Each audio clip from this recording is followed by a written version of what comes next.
So this is really important for you guys to understand, as it involves all the providers who are commissioned by the PHN need to understand and follow our mental health governance. So it ensures that there is a consistent way that our mental health services are being delivered. There's about 9 different documents. So make sure that as a part of your induction, you do read our mental health governance, because there's some key things that you need to understand. And it's also one of the things that we use to determine our program performance. So it ensures that all of our programs are delivering a quality and consistent service across all of our PHN. So one thing in the mental health governance is a summary, a cheat sheet of our key timeframes. So I'm just going to open that and share it with you, and then we're going to have a bit of a discussion about it. So as we've kind of touched on, there is some key timeframes that we expect our service providers to follow. So does someone have that open and can share their screen? I just won't jump out of this PowerPoint. Sophie or Veronica, if you want to share the cheat sheet, we can go through that.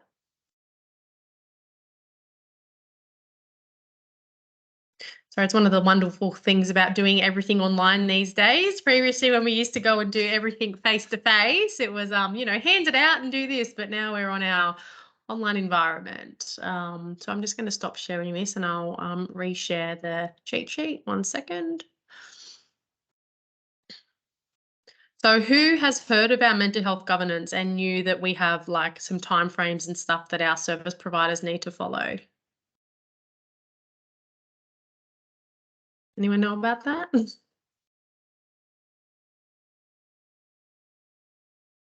No. Well, that's good. That's why we're going through it now. Have you got it up, Sophie?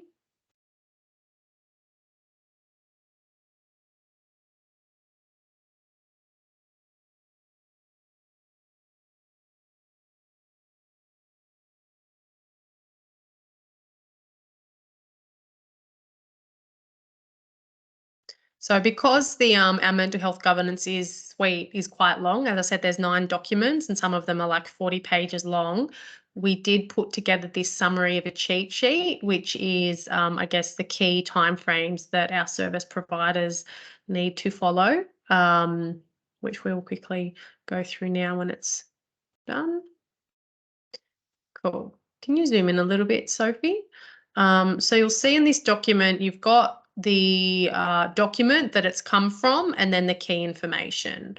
So the first thing is our intake will review and release the referral within 3 business days.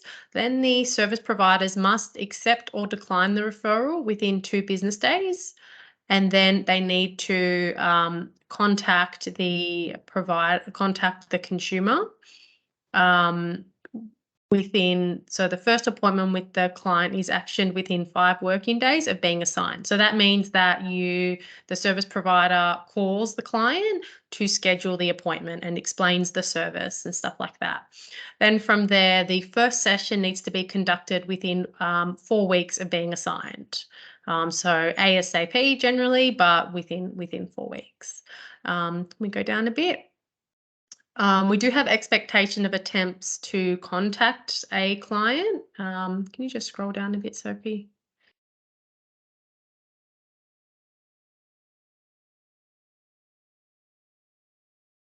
It's not moving. Can you see that? I'm not sure what. Yeah, can you see that? That's moved down now. Yeah. So it's expected that attempts are made to contact the client within the timeframes above. And if the first contact is not successful, we need at least 2 other phone call attempts over the preceding 2 weeks. If a client if you're using ReadyCase and your phone call attempts are not successful, you should be putting in a note that, you tried to call and they didn't pick up. And then if they still don't pick up, you need to send them a letter and attach that in documents.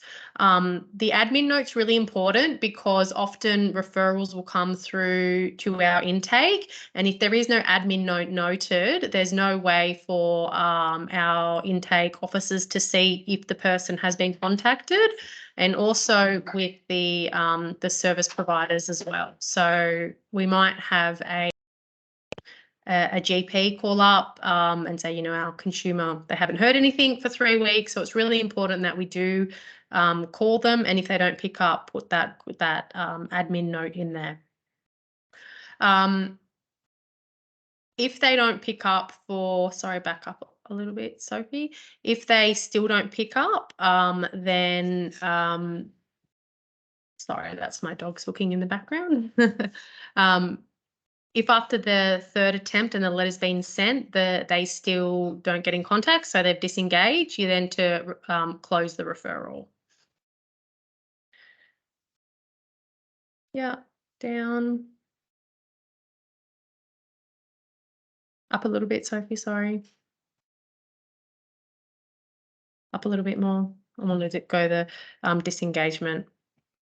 Sorry. Yeah. So when to close the referral administratively. So, you know, at times clients disengage or, you know, the service provider can't get in contact with them for a number of times. If there has been no contact for a client for 8 weeks and there has been the 3 contact attempts and the letter has been sent and they still haven't got in contact, then again, you to do your admin notes, upload the letter, and then after 8 weeks of no contact, then you are to close the episode. So that's a total of 12 weeks or 60 working days of disengagement. That is, you know, one KPI that we look at on ReadyCase. There really shouldn't be any open episodes with no service contacts open after 60 days. Yep. We're going to go through some of our experience measures. So we've got our client experience, which is our yes survey. This is our experience of clients in the service. So we have a online survey manager link, and the yes survey or the garden satisfaction survey should be provided to the client after 3 months of service and on exit. It's de-identified. So if you have any questions on that, follow up with your manager. But we do, every program has their own individual survey manager link. Our outcome measure tools, we're going to go through this in a little bit more, but we either use the K10 or the RASDS. And so it's specified per program, and we need to do that at the start of the episode, and then at 3 to 6 months intervals, and at the end of the episode. I'll go through this in a little bit more. Then there is different data requirements, which we will go through there about, you know, you have to enter your service contact data within 5 working days. Yeah, down a little bit, Sophie.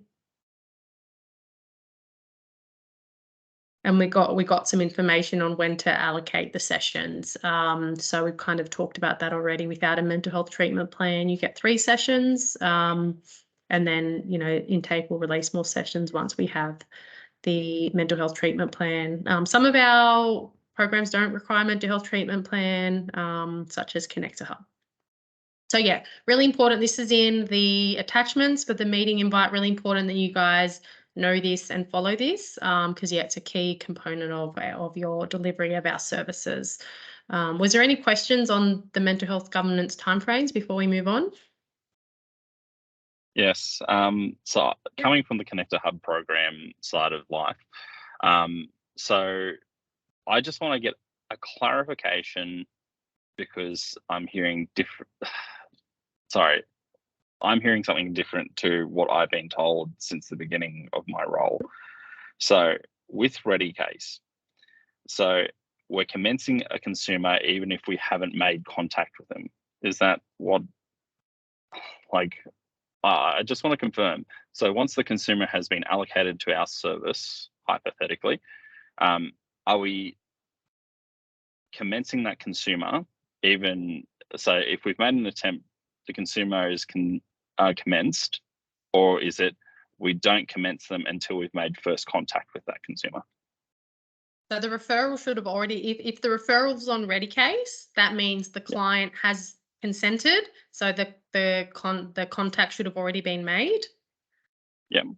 Yep. So the referral comes. Okay. Let's rewind again. So for the consumer, so the referral's been made to PHN, it's been allocated to the service. We've said yes that we'll take on the person. On our side, it's been allocated to an access worker. Mhm. Does the access worker commence it? Yes. So they just commence it no matter what in this process. So it's viewed and accepted. You accept it. That means yes, they are eligible for our program. It's accepted. Then you contact the consumer. Once you enter the first service contact, that's when it goes to commenced. So, Okay, sorry, I am so sorry. That's okay. It's That's what this is completely different for. to what I've been told. Okay, so one more time here, and I do apologize to everyone else here. So, Okay. So the consumer is commenced as soon as I've made first contact. It goes to commenced when you enter the first service contact. So it will go to viewed when you accept it. Yeah. Then it's been accepted into the program. You contact the consumer.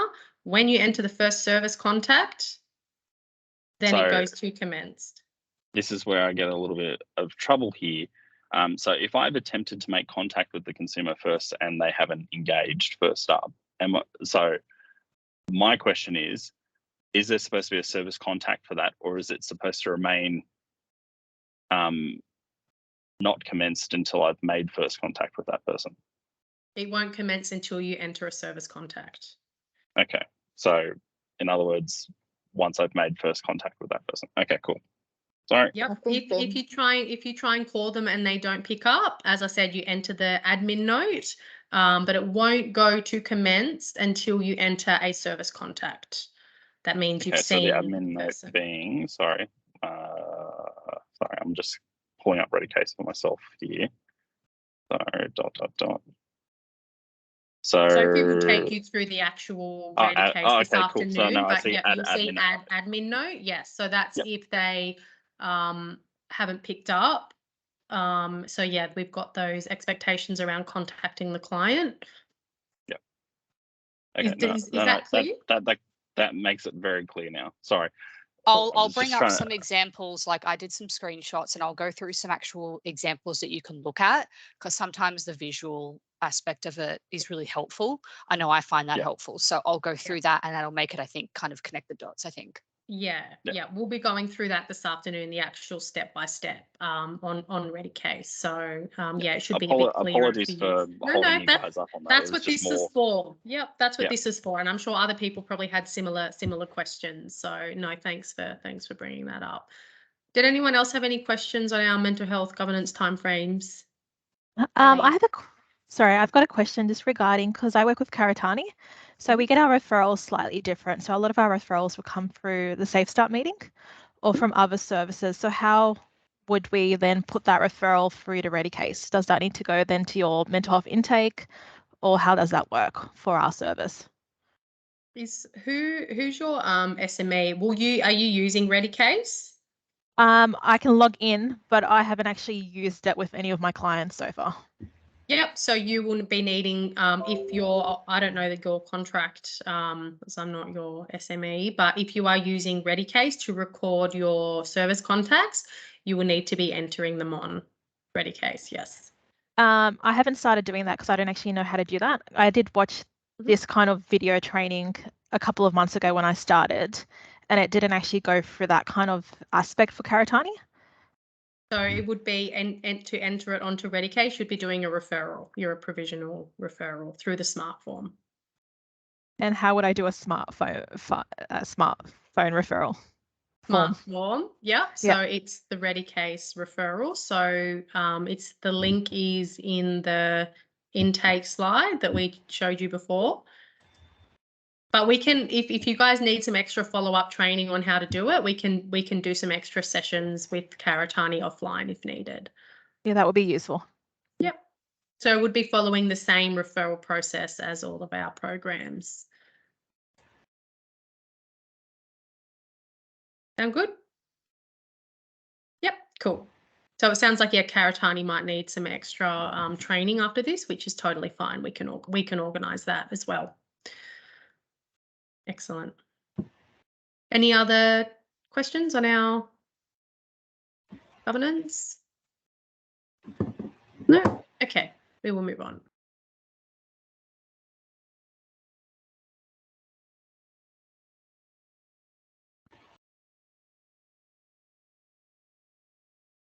Rach, you're on mute. Excellent. I love when I talk to myself. So the next slide is just a visual of our mental health governance timeframes with the status for those that use ReadyCase with the status. We just need to share. It's not sharing anymore, Rach. Sorry. Okay. I got it out of the document. Sorry. No worries.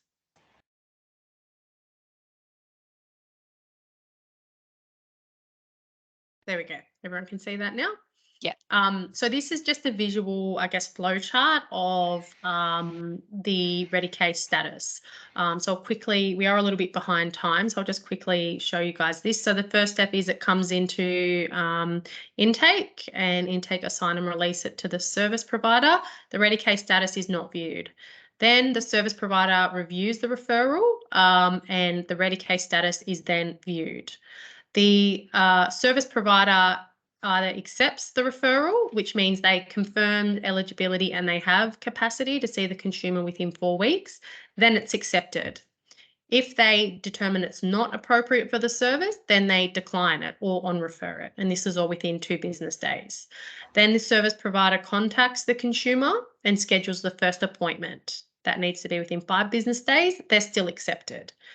Then this is what we were talking about before. The first appointment is entered onto ReadyCase, which would be a service contact. Then it goes to commenced, which needs to happen within the 20 business days of being allocated.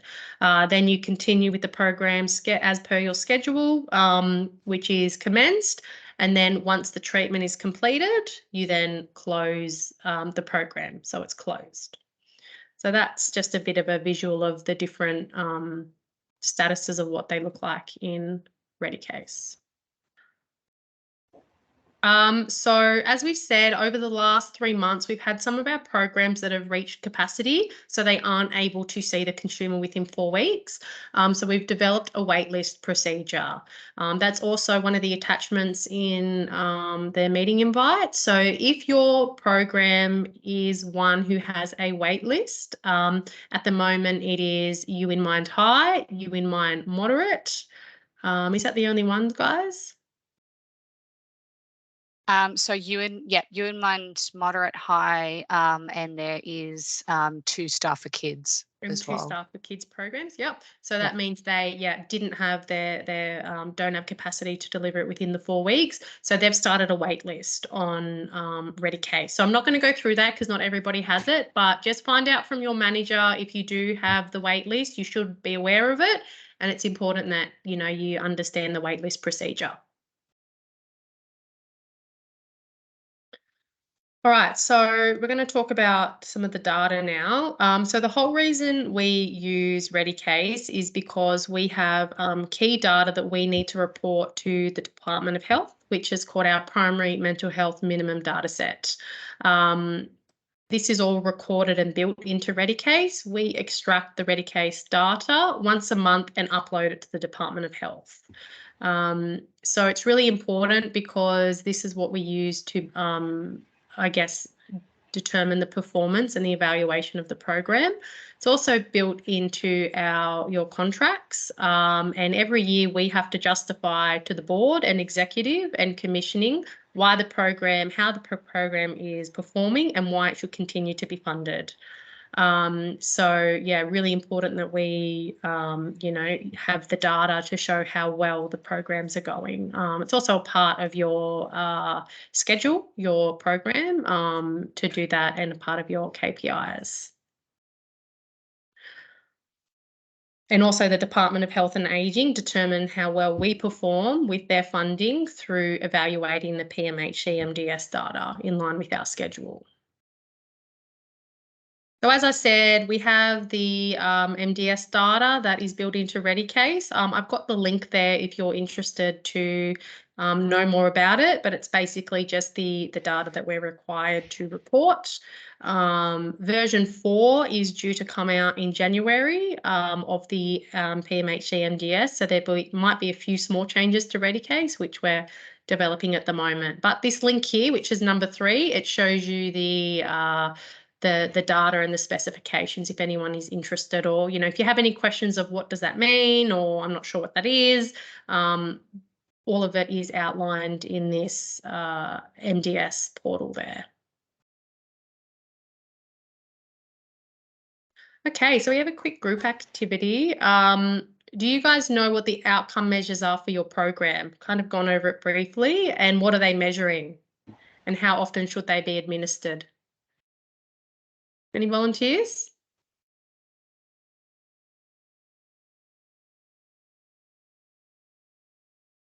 Anyone keen to go? What are the outcome measures that you use for your program?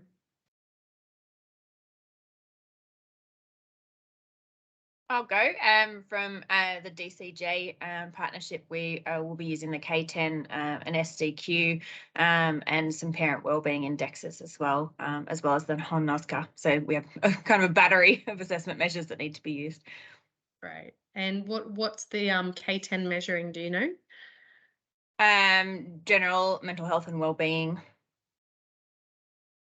Yep. So it's psychological distress. Yeah, that's what the K10 measures. And do you know when it should be administered? Ours is initial and at 3 months, and then pending how long it goes for, and then discharge. Yep, excellent. That's right. Anyone here use the SDQ? Want to talk about that?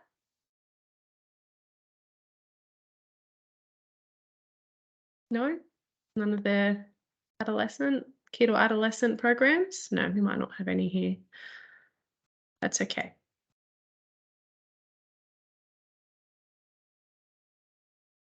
was going to say that we use the K10 RAS for the Connector Hub program. So we do K10s once every 3 months, RAS every 6 months. Yeah. Do you know what the RAS is measuring, what it stands for everyone in the group? Not off the top of my head. Yep, that's okay. I know because it's my program. So we use the RASDS, which is the Recovery and Assessment Domains and Scales Assessment. So it's more of a recovery-oriented tool, given that it's a psychosocial program.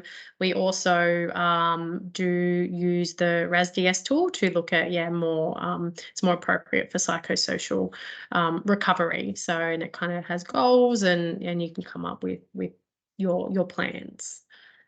Cool.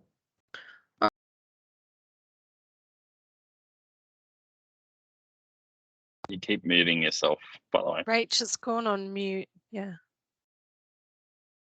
I keep muting myself. There we go. Okay, so yes, we have the Kessler Psychological Distress Scale, which is the K10. We also have the Kessler Psychological Distress Scale for Aboriginal and Torres Strait Islanders, which is the K5. The SDQ for children, plus, as we said, the RASDS for psychosocial services. So they're our required outcome measure tools.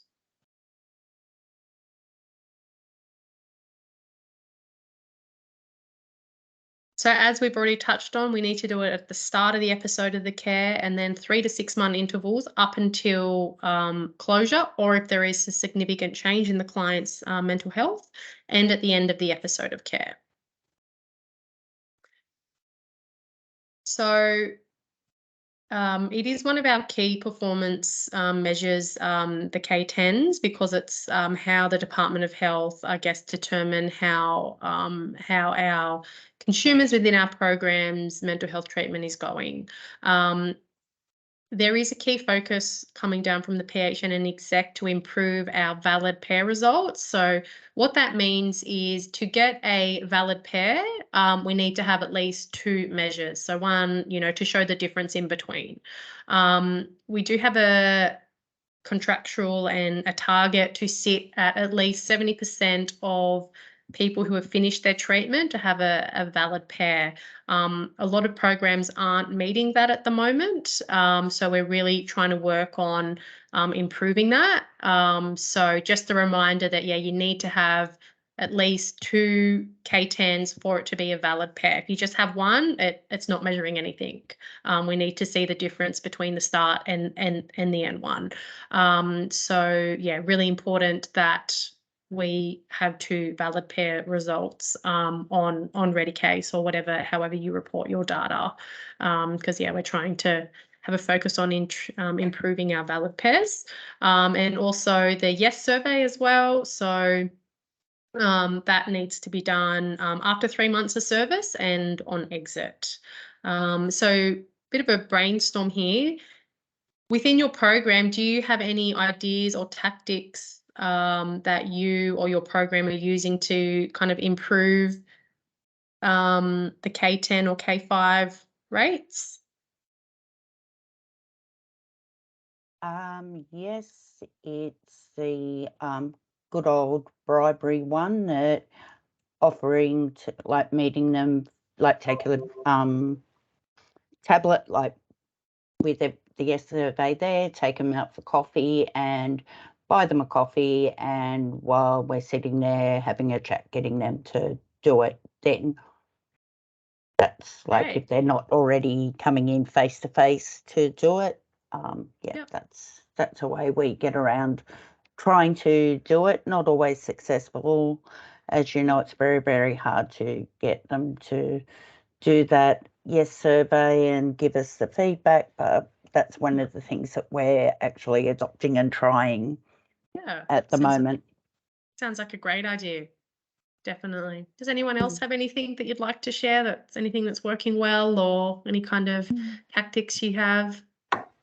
Rachel, through a couple of PHN programs, we've actually sort of, with payment of coffee and cake essentially, sought the expertise of another team member who's quite a whiz at doing them, and that's more around supporting the team to feel more comfortable with the whole process. So that's actually helped us with our numbers. The other thing that I've noticed is the K10s and outcome measures, generally speaking, don't necessarily translate in all senses of the word to other languages particularly well, and they may in fact be the source of some cultural challenges for individuals around trauma and that type of thing. So I imagine that that's a piece of work in the future. Yeah, across definitely. the PHNs. It is. Thank It's you. something they're looking at a national platform, that the K10 can be at times not culturally sensitive. So they're looking at developing further outcome measures and different language and stuff like that. So obviously we have the K5 for Aboriginal and Torres Strait Islander, which has the different language. So it is, yeah, appropriate to use that with that cohort of people. So yes, I know it's often not sometimes the most enjoyable part of the service delivery and having to do outcome measures, but you know, it is a key part, because we need to you know, show how the treatment is going, I guess. Yeah, Angela here from Ganangara. As you say, can be not the greatest, but we do combine it with other activities that we do. Like if we're doing goal setting and things like that, then we'll just do it as part of that, and just have we'll have the Aboriginal health practitioner doing that with the person, so they just go through it rather than just leaving them with the survey. But you know, just sort of part of that whole process about, well, you know, what are you hoping to get out of this, and all that kind of thing. So and then again we usually do it sort of 6 or 8 weeks. You know, how are you going? Are we, you know, meeting some of those mini goals and then doing it again? Right. So sort of part of the thing, and we bribe them as well. Hats, bottles, Great. few other bits and pieces, t-shirts, those sort of things. Yeah, so building it into the goal development and the reviews. Yeah, absolutely. And doing it more in a conversational kind of way. Sounds great. Yeah. Really good. Emma, you had a question?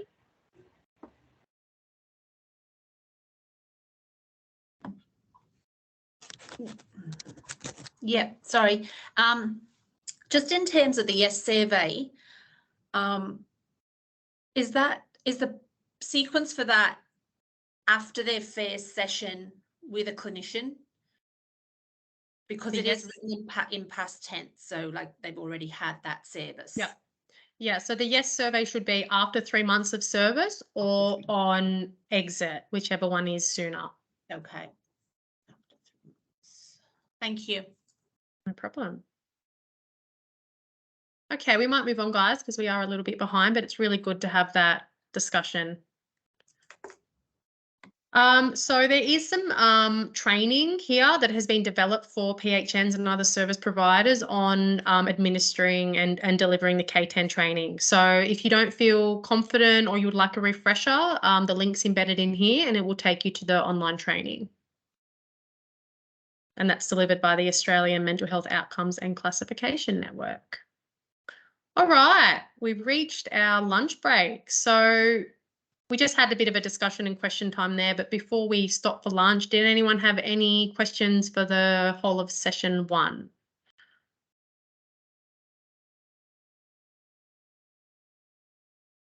No? Okay, excellent. So we'll break for 20 minutes for lunch, and then when we come back, we will be jumping into our Ready Case training, which will be delivered by Sophie. So we will see everybody back at 12 o'clock. Thanks, everyone. Bye.